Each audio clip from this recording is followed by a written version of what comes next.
It's a camp for the displaced, unlike others in Darfur. Never seen by the world, never reached by a humanitarian organization. A camp deep in the mountains, totally under rebel control.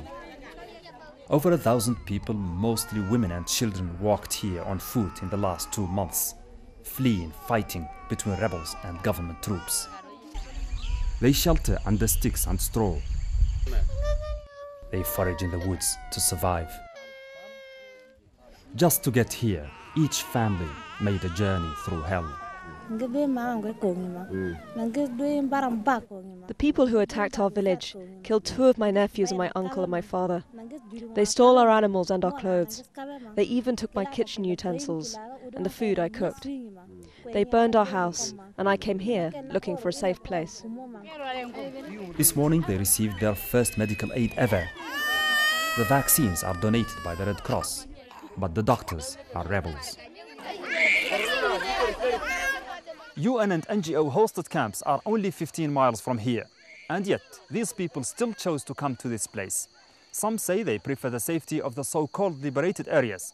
Others say they'd rather depend on their own means and go through endless procedures to get any aid. Late in the day, rain threatens the little camp, and the families take flight once again, seeking shelter wherever they can. But one woman stays behind. Lost and alone, Aisha wanders the camp. Just 25 years old, her husband is dead and her village is gone. I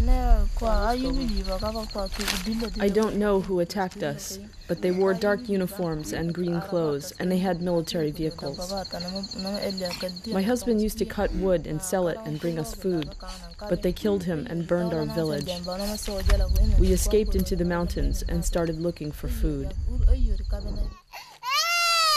Aisha lives on 1 meal of lentils a day, in a hut she built by herself.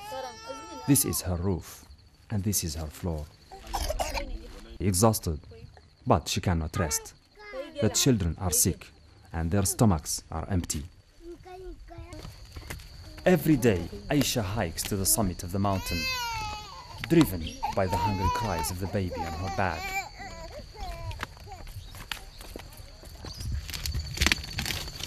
She collects firewood to sell and buy the family 1 more meal. The people of the camp have the double protection of the rebels and the mountain. But in the face of hunger, disease, and the elements, they are left with no defense. Mohammed Vall, Jazeera, from Jabal Marra Mountain, Darfur.